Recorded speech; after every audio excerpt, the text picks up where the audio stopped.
Olá amigos do YouTube, esse é o primeiro vídeo sobre o assunto, onde você vai saber alguns dos motivos de haver esse conflito, especificamente entre judeus e muçulmanos. Se você já leu o livro de Gênesis, deve saber que Abraão teve um chamado do Deus Todo-Poderoso. Se você ainda não leu, aconselho que leia. Se você é um cristão que se preze, é melhor que leia. Gênesis 12. Sai da tua terra, da tua parentela e da casa de teu pai, para a terra que eu te mostrarei, e far-te-ei uma grande nação, e abençoar-te-ei e engrandecerei o teu nome, e tu serás uma bênção. E abençoarei os que te abençoarem, e amaldiçoarei os que te amaldiçoarem. E em ti serão benditas todas as famílias da terra. A partir daí começou algo tão grande, assim como o Deus de Abraão disse a ele. Abraão, que era seu nome nesse tempo, fez conforme o Deus Todo-Poderoso lhe disse. Saiu da terra de Ur dos Caldeus e seguiu a caminho da terra, onde o Deus Todo-Poderoso iria lhe mostrar. Essa terra era chamada de Canaã. Esse nome não é por acaso, é o nome do quarto filho do terceiro filho de Noé, ou Noé, o tão famoso Cã, o amaldiçoado. Nesse território não habitava somente cananeus, mas também descendentes de Sem e Jafé, porém em minoria. No total existiam 7 nações no território chamado de Canaã, onde o Todo-Poderoso daria para os descendentes de Abraão. Eram os cananeus, amorreus, heteus, ferezeus, reveus, jebuseus e girgazeus. Todos esses povos eram povos mal vistos aos olhos do Deus Todo-Poderoso, e ele sim ia dar as terras a Abraão. Abraão tinha uma mulher chamada Sara, que por azar era estéril. No entanto, o Deus de Abraão tinha uma aliança com ele, para fazer dele uma grande nação. Abraão saiu da sua terra, em direção à terra que o Deus iria mostrar para ele. Então ele saiu da terra dele, da terra de Ur, saiu da casa de seu pai, mas o pai dele continuou com ele em todo o caminho. E aconteceu muitas outras coisas no decorrer dessa caminhada, mas depois de 10 anos na terra de Canaã, e como eles estavam avançando na idade, Sara se preocupava em dar filhos a Abraão. Como ela não podia, disse para Abraão que dormisse com sua serva Agar, para poder lhe dar filhos, e assim Abraão seria o pai de uma grande nação, assim como Deus tinha dito. Gênesis 16. Mas Sarai e Abraão não tinham filhos. Então Sarai, pensando que o Senhor a tinha impedido de gerar, chamou uma criada chamada Agar, que era uma serva egípcia, e deu a Abraão como segunda mulher.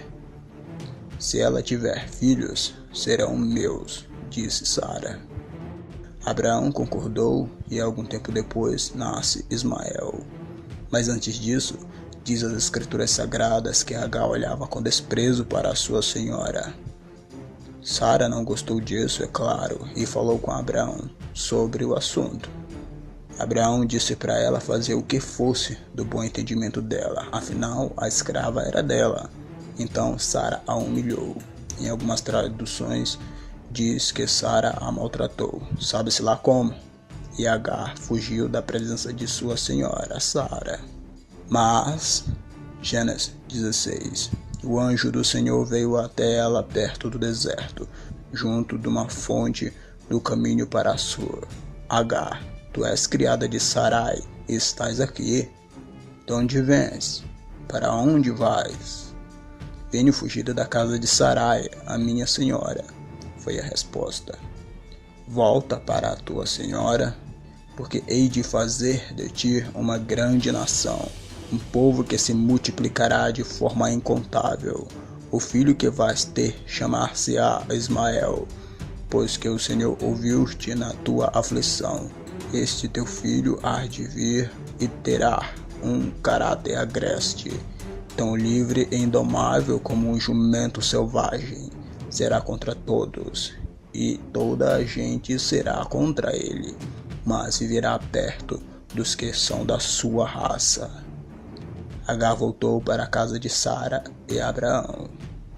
Mas o filho da promessa não seria Ismael, e sim um filho vindo do ventre de Sara. No ano 99 de Abraão, Deus apareceu a ele e disse que ia de ter um filho. Abraão riu, achando que não seria possível, porque tal acontecimento precisaria de um grande milagre, porque ele e Sara já se encontravam em sua velhice. Entretanto, Deus fez a promessa e ia cumpri-la. Conta as escrituras sagradas que Abraão estava sentado na porta de sua tenda por volta do meio-dia, quando viu 3 seres angelicais, e correu para encontrá-los e curvou-se diante deles. Detalhe, amigos, esses seres angelicais tinham forma de homens, e na Bíblia que vocês vão ler está realmente homens.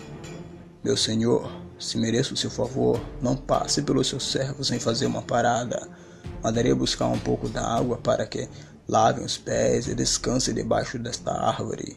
Vou trazer-lhes também o que comer, para recuperarem as forças e prossigam pelo caminho, agora que já chegaram até este seu servo. Baseado no comportamento dos seguidores do Corão, que segundo eles Maomé era descendente de Ismael, tem relação. Surata 19:54 e menciona no livro, abre parênteses, a história real, fecha parênteses, de Ismael, porque foi leal às suas promessas e foi um mensageiro e profeta. No Corão, Ismael é o filho da promessa de Deus com Abraão. Em geral, a ideologia islâmica do Corão teve início com o profeta Maomé, mas para um muçulmano devoto isso vem desde muito antes de Maomé, sendo entregue para Moisés no Monte Sinai, e com o tempo foi sendo alterado pelos judeus, e por isso que não foi profetizada a vinda de Maomé, e não conhecemos a palavra de Deus como ela deve ser, assim como cristianismo e judaísmo. Isso todo muçulmano devoto, como eu falei antes, tem essa ideologia. Deus cumpriu a promessa que fez a Abraão e deu-lhe um filho, cujo nome foi. Um certo dia, Abraão deu uma grande festa. Essa festa era para seu filho Isaque, que tinha sido desmamado. Hoje em dia damos festa quando a criança completa seu primeiro ano de idade, mas naquele tempo se dava quando a criança tinha em torno de 6 ou 7 anos. Esses anos são do calendário lunar, meus queridos. Se você não sabe, os anos do calendário lunar são menores do que no gregoriano, que é o que nós usamos nos celulares e nas paredes de casa, que sempre as nossas mães têm. Por isso existem pessoas com 200 anos e mais no tempo de Abraão, e sem contar que as pessoas, segundo as escrituras, viviam mais naqueles tempos. Continuando sobre a festa, em dado momento da festa, Sara vê Ismael zombando, caçoando, tirando sarro da cara de Isaque. Talvez porque ele não era o primeiro filho e assim não tinha o mesmo direito que Ismael achava que tinha. E daí estava feita a confusão que por final resultou na expulsão de Agar e Ismael da casa de Abraão. E Agar foi com o menino errantes no deserto sozinhos, e quando a água acabou, com certeza ela tentou encontrar mais, porém não encontrou. Vendo seu filho desfalecer de fome, sede e no calor escaldante do deserto, pensou ela que morreriam ali. Deixou Ismael debaixo de um arbusto seco e afastou-se, porque ela não queria ver Ismael morrer. Afastou-se e chorou. Ismael deve ter chorado, talvez pediu para não morrer ou algo do tipo, de um modo que Deus ouviu desde os céus, e bradou o anjo de Deus a Agar desde os céus e disse-lhe: Que tens, Agar? Não temas, porque Deus ouviu a voz do menino desde o lugar onde está. Ergue-te, levanta o menino e pega-lhe pela mão, porque dele farei uma grande nação.